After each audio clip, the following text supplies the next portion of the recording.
At nag B3 para basagin, rook B8. Kumbaga, wini-welcome pa ni Pabi na, sige, capture mo yung pawn ko. Eh, malilinis yung pawn structure ko, mawawalan ako ng double pawn.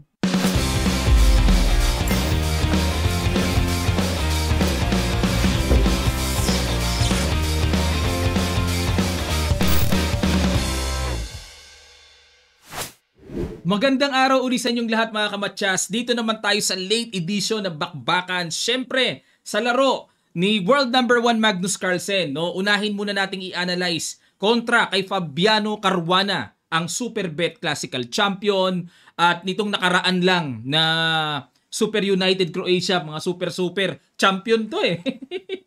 Pero napabangga siya dito kay World number 1. Uubra na ba siya? Talagang malakas ba talaga momentum ngayon ni Pabi? Yan ang aalamin natin. White dito. Si Magnus ang ginawa. Nag-E4. C5 si Fabiano. Ba, malakas na loob. Nagsisicilian. Itinira yung Rosolimo. Paborito ni Wesley to ah. Makunat. Knight F6. At nag-Knight C3, G6, Castle, Bishop G7, Rook E1, Castle, nag-H3. At nag-D6. Kinapture ni Magnus para kahit papaano bahagyang masira ang pawn structure. Nag-E5 yun ang mga galawan doon. No? At nag-Knight D5 dito. Kasi kung kakapturin po ang pawn, Knight takes E5, ay pagkapangit-pangit ng pawn structure. Babagsak yan. Later on, mahirap yan. Sa kanila, ano na yan, pigado na. So dito nag-Knight D5, kumapture sa D6, E takes D6, Knight takes D5, C takes D5, at nag-D4. Ayun. At para talagang nandyan pa rin ang double pawn, Bishop F5 and nag-C3. Binigyan ni Magnus dito ng Bishop pair si Fabiano, pero hanggat maaari, papanatilihin niyang nakablock ang diagonal bishop. Okay namang bigyan ng Bishop pair ang kalaban, basta yung isa dyan, baldado, kumbaga barado pa. Okay? At ito pong C3 ang nagpa-novelty dahil sa huling naitalang record, Bishop G5 ang ginawa dito. Okay? So, dito tayo sa new move ni Magnus. Nag-H6. Ayun. Naisip dito ni Fabi. Teka muna, Bishop G5 ang line dyan ah. Bakit hindi ka sumunod sa theory?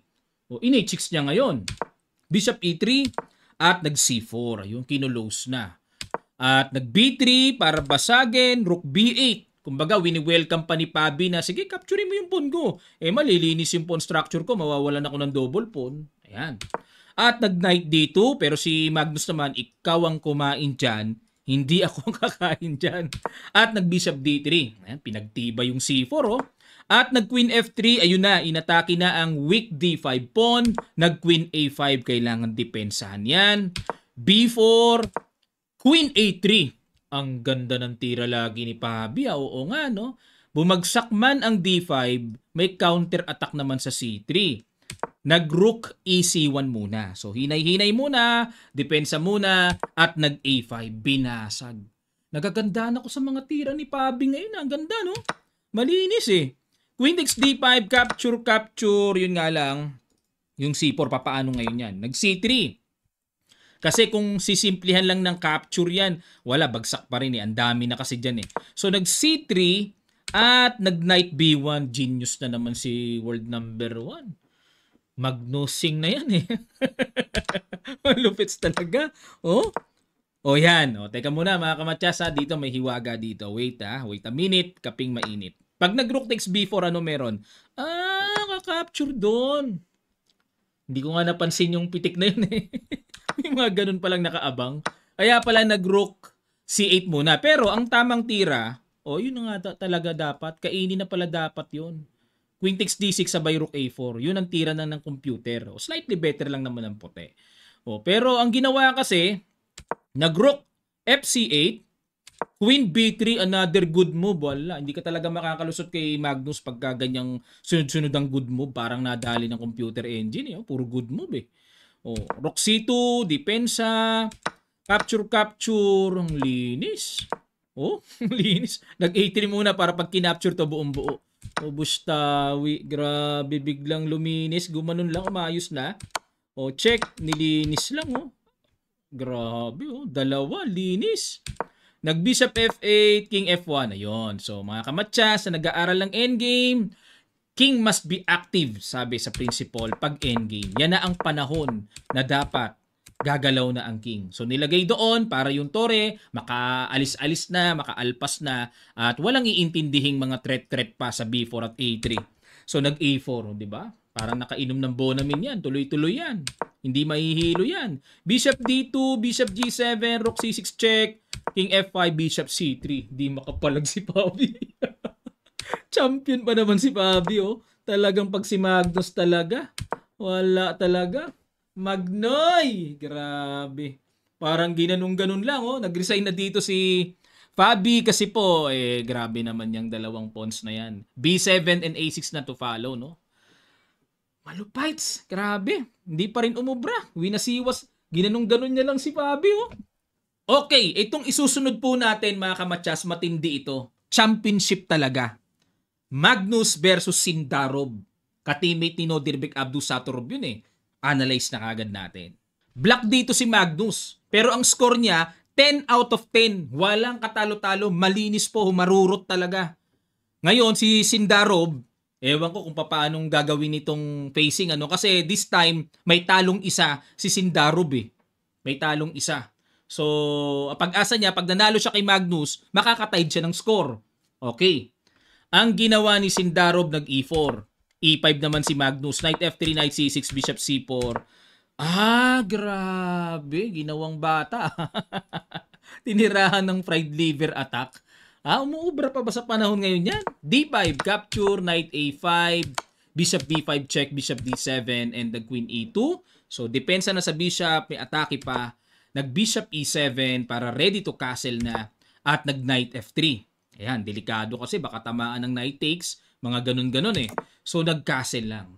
Kung mapapansin nyo po dito, yung E5 pinamimigay talaga ni Magnus. Sa kadahilan ng pag nag-Rook E8 mamaya, makakatulong pa ang pag-remove ng pawn na yan para makapaghatid ng iba yung pressure sa sentro. Okay? Kinapture na, Queen takes D7, talagang sayo na yan. Binibigay talaga, yan, di ba? Nag-castle, Bishop D6, ito na ang simula, paramdam. Knight F3, Rook E8, Queen D1. At kung inyo pong marirealize, parang bumalik sa position na dalawa pa lang ang naitira ng puti, Knight F3 and nag-castle. Samantalang ang black, ilang pyesa na ang nakalabas. Nag-Knight C6, Knight C3 at yan ang novelty. Dahil ayon sa huling na-record pa, D3 ang ginawa sa position na yan. Okay, balik tayo. Knight C3, novelty, Queen H5, D3, nag-Knight D4 si Magnus. Ang idea, para ma-remove ang knight na yan at magkaroon ng matchas sa H2. So, obligado mag-H3. Force naman talaga yan eh. Capture, tinanggap ni Magnus ang tema ng endgame na ito na may double pawn, pero bilangan tayo ng pawns, 4, 7, 1 pawn down pa rin naman si Magnus eh. Rook E6, Bishop D2, Knight H5, Rook FE1, check, King F1 at nag-Bishop F4, Bishop E3. Ayan, nag-H6, Knight D5 para mapuwersa talagang mag-react ang bishop na yan. Kakapture ka ba? O umatras lang. At nag-Bishop D2, C6. Yun lang na bad move si world number 1. Dapat daw ang tira ay Rook to E6. Yun nga lang, ito nga yung mga masagwang gawin ng human eh. Kasi iniisip natin, dyan na nga ako galing kanina, babalik pa ako. May mga ganun tayo eh. Parang lalabas sayang na tira, no? Pero sa computer, dahil nagkakalculate lang naman siya, yun daw ang karapat-dapat. Pero nag C6, Knight E7, check, capture, yun lang. Yun laing, nakaporma ng napakaganda ang tore ni Sindarovsky. Nag-Rook C7, naku po, papatong na doon. Rook F6, inunahan ng depensa, may atake pa. At nag-Rook E7. So, nag-A5, niligtas muna yung pawn. Kasi po, kung kakapturein yan, sabayan, feeling ko mabilis yung mapuproduce ng puti na pass pawn once na mawala yung A7. So, na-realize ni Magnus, kailangan muna niyang iligtas at nag-King E2 para depensahan pero mali. Dapat daw Rook E5. Atakihin daw. Paano kung mag-G5? Mag-H4, ganun na lang pala, no? Okay, ano? Yun palang malakas, nga. Pero nag-King E2 si Sindarov, Rook F5. Nakita kagad ni Magnus, lakas makatunog talaga, Kita niya, may Rook E5, na-miss niyo, nilagyan kagad ng tore. Grabe yung mata ng world number 1 talaga, no? Ang bilis makakita ng mga ganun. Bishop E3, bad move. Tinirit ang pawn sa B6. Dapat daw po ay Rook E to B7 ang ipang threat sa pawn. Okay, so pag chumek naman, anytime may harang, checking dito lang. So okay lang yun for black, no? Pero for white. Pero nag-bishop e3, c5, bad move din si Magnus. Nagkakabad move ba na? 10 seconds na lang si Magnus. 31 seconds pa si Sindarov. Dapat daw po ang tira ay knight to f4, check. Tapos kakapturein, capture, and rook e4. Ayan. Sa usapang rook and pawn ending. Ayan na naman po, ending na naman tayo. Follow our Facebook page Kamatsas. Marami tayong mga endgame lessons doon. O, C5, A4. Phoenix lang naman dito ni Sindarov yung pawns, no, sa pamamagitan ng A4.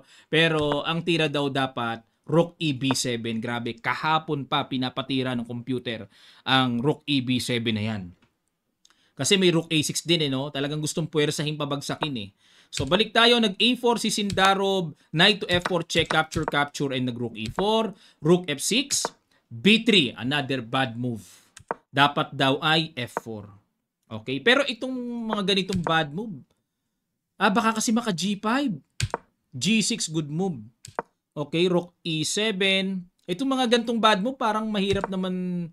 Computer na lang talaga ang makakapagbigay ng evaluation grade, eh, no? Okay, ito mahirap po ito, no? Kahit lamang ang puti, mahirap to, di biro to. Yung nga lang, naghihingalo ang oras dito ni Magnus. Naghihingalo, eh. O, draw. Ayan, no? Draw. Wala, mahirap ang progress, eh. Yun, na bad move si Magnus. Dapat daw po rook B4. Naku po naman. Sino ba naman makakaisip niya ang rook B4 na yan? Kasi parang wala lang. Ang tibay-tibay nga ng B3. Bakit naman mag-rook B4? Pero yun ang tira ng computer. Ayun, naka C3 na. Pag rook B4 kasi, walang way to progress the queenside pawn structure, no? Walang C3 kasi kakapturin yung pawn B3. Yun pala yung mga... Oo nga, dahil dito nakapag-produce ng pass pawn, eh. Naku, natali pa sa 7th rank. Ooh! What a move. Yun ang mga the moves. Capture.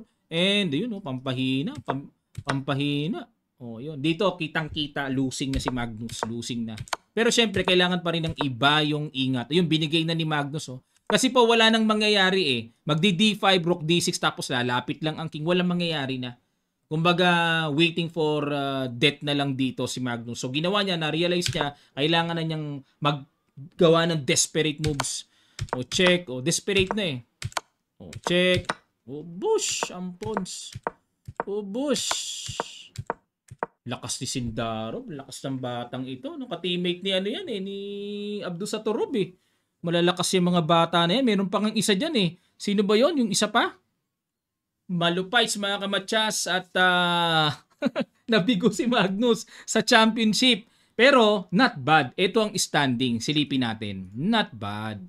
Champion si Sindarov and second si Magnus. Tied silang dalawa. Yun nga lang, sa tiebreak, win over the other, panalo talaga. Kaya ang nakakuha dito ng champion at $1,000 ay si Sindarov. Second place si Magnus.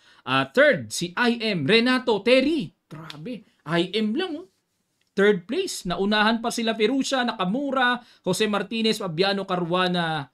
Ayan, at ang sumali dito sa late edition ay 559. Mas maraming sumasali sa early edition, 600 plus. Ayan. Okay, mga Kamatsas, yan po ang report natin dito at sana natuto kayo. Sa mga hindi pa nakakapag-follow sa ating Facebook page, type nyo lang Kamatsas. Lalabas po yun. Marami tayong mga endgame lessons doon. Lalo na ang endgame, gamit na gamit yan. Pag matibay ka sa endgame, hindi ka basta-basta maiisahan ng kalaban mo. Okay? So, follow na po kayo and also don't forget to subscribe sa channel na ito at mag-click na kayo sa notification bell all. Maraming salamat po. Magkita-kita pa tayo sa mga susunod pang chess updates.